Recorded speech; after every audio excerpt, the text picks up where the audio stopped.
The average 45 to 54-year-old in America has about $87,000 saved for retirement.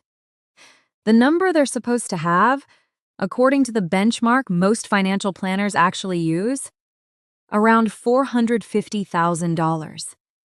That's not a small gap. That's most of a house. And here's the part that should actually worry you. This isn't a story about people who didn't try. It's happening to people who've been contributing to their 401k for 20 years.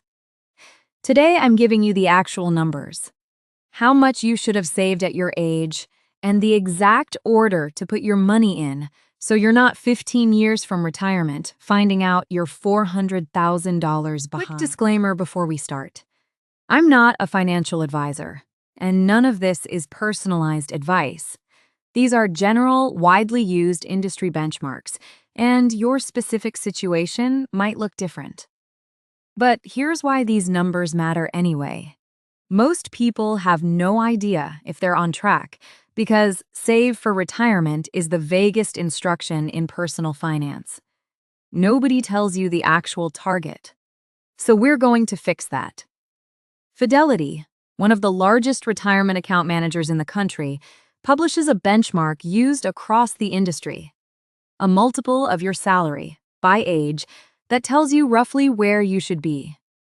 We're going to walk through those numbers, and then, because a target means nothing without a plan, the exact order financial professionals generally recommend for putting your money into accounts using this year's actual contribution limits. Here's the framework. By age 30, you should have about 1 times your salary saved. By 40, 3 times. By 50, 6 times. By 60, 8 times. And by 67, full retirement age, 10 times your annual salary.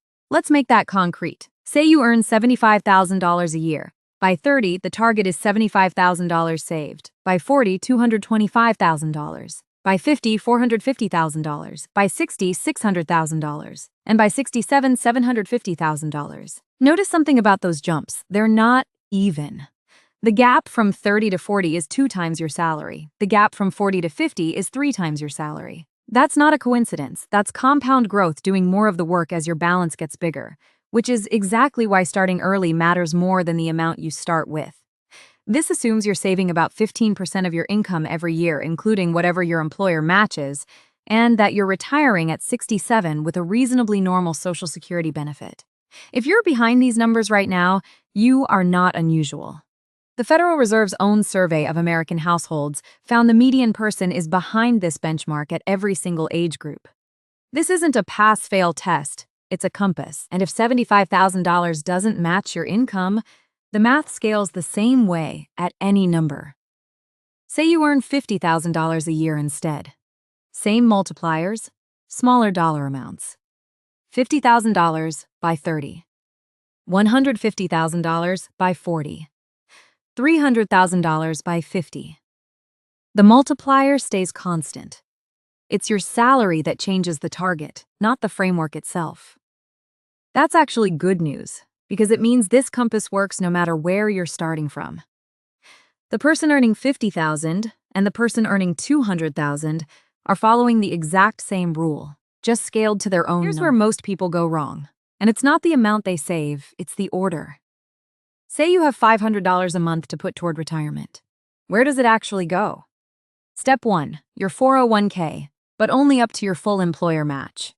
If your company matches 100% of the first 4% you contribute, that's an immediate 100% return on your money before it's even invested. No index fund on earth does that.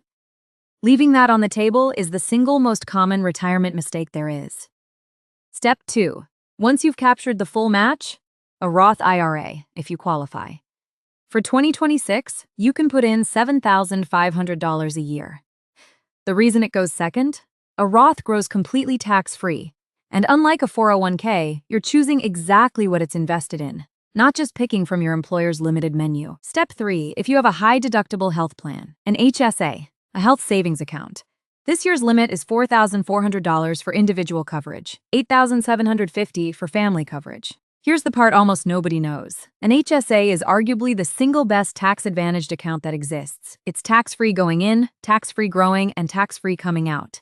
as long as it's for medical expenses. No other account gets that triple treatment. And after age 65, you can withdraw for anything, not just medical. You just pay regular income tax, which makes it function as a backup retirement account with better tax treatment than almost anything else available to you. Step 4. Back to your 401k, above the match, up to this year's full limit of $24,500. And if you're 50 or older, the IRS lets you add an extra $8,000 in catch-up contributions. $32,500 total. That order, match, Roth, HSA, then max the 401k, isn't arbitrary. It's sequenced by tax advantage, from best to worst. Get the order right, and the exact same dollar amount saved gets you meaningfully further. One more thing before we move on. What if you don't have a 401k at all? Plenty of people don't. Freelancers, contractors, small business owners. You're not locked out of any of this. A SEP IRA lets self-employed people contribute up to 25% of net income, up to $72,000 for 2026. A solo 401k does something similar, but often lets you save more at lower income levels because you can contribute as both the employee and the employer. Neither of these are complicated to open. Most major brokerages let you set one up in about 15 minutes. The accounts change, but the order of operations barely does. Tax-advantaged space first, and as much of it as you can automate. Now, if you did the math earlier and you're behind the benchmark, I want to be straight with you about two things. First, the IRS specifically builds in room to close that gap. Those catch-up contributions I mentioned aren't a footnote. They exist because the system assumes some people start late or fall behind, and it gives you a bigger lane starting at 50. Second, and this is the part that connects back to what we talked about last video, the gap almost never closes through willpower. It closes through automation. Remember hedonic adaptation, the trap where more income doesn't feel like more, so it quietly gets absorbed into spending instead of savings? This is exactly where that mechanism either works for you or against you. If closing a retirement gap depends on you manually deciding every single month to move money instead of spend it, hedonic adaptation wins. It always does. But if you increase your 401k contribution percentage by even 1% every time you get a raise, before that money ever hits your checking account, the same psychological blind spot that usually works against you starts working for you instead.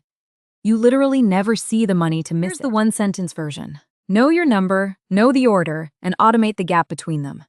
1 times your salary by 30, 3 by 40, 6 by 50, 8 by 60, 10 by 67. That's your compass. Match, Roth, HSA, then max the 401k. That's your order. And whatever gap exists between where you are and where the benchmark says you should be, close it the same way we talked about last time. Automatically, not through more discipline. If you want to see what this actually looks like when it's working, real people, real numbers. Next video, I break down what I found analyzing 50 actual millionaire budgets and the one habit every single one of them had in common. Subscribe if you want it when it drops, and I'll see you in the next one.